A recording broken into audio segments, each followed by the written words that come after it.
Hello, beautiful people, and welcome once again to the Kaizen Moment. I'm Derek Day, and Kaizen is a Japanese word that means continuous improvement. It's a compound word consisting of the words Kai, K A I, and Zen, Z E N, which Kai means change and Zen means good. So change is good. And that's what we talk about here is how to use small changes to affect big results in your life.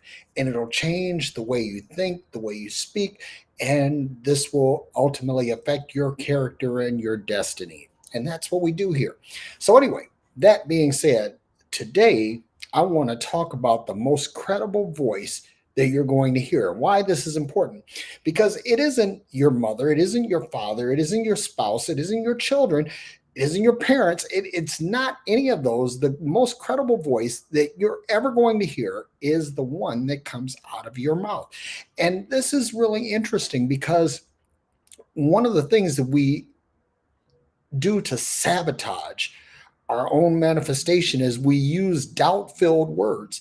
And hear me on this, because hope, wish, pray are doubt-filled words. Why? Because they suppose some uncertainty or they suppose some variability. And what you have to do is you have to approach life with complete confidence. If you're going to see manifestation in your life, the universe honors confidence.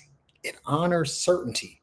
So when we do this, we actually say what we mean and mean what we say, and what we mean and what we say actually begins to construct our reality.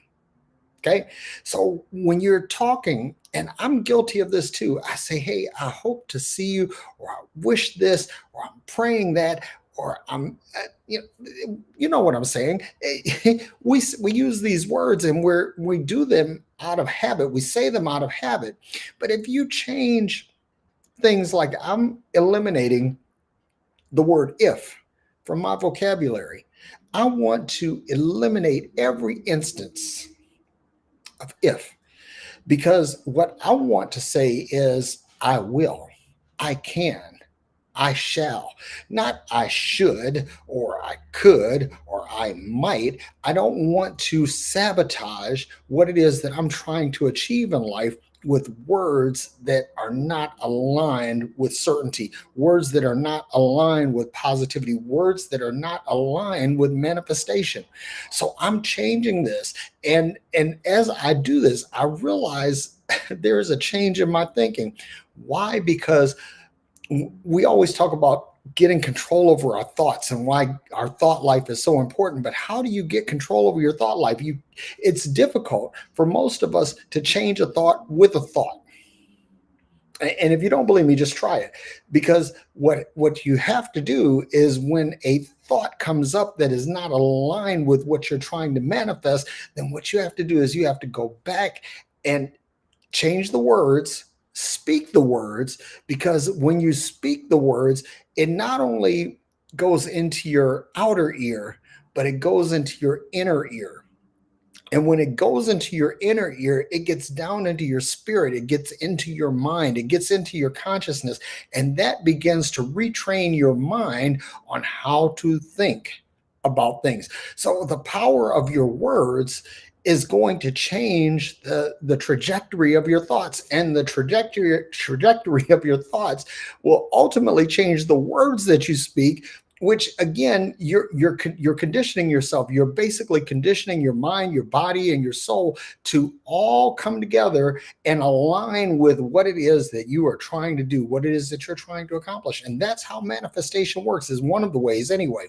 So listen, if this content is good for you, if it works for you, if it blesses you in any kind of way, hey, please like it and share it. Tell someone about it. And most of all, take what I hear, what I say, and speak it to yourself so that you hear it with your outer ear and your inner ear. And then you begin to retrain your thoughts. Because again, it's not about what I say. I'm not the credible voice. All I'm doing is I'm trying to teach you how to manifest the most credible voice in your life for yourself, which will change the trajectory of your manifestation. So if you have any questions, please hit me up in the comments. I would love to hear from you. And in the meantime, I will see you tomorrow.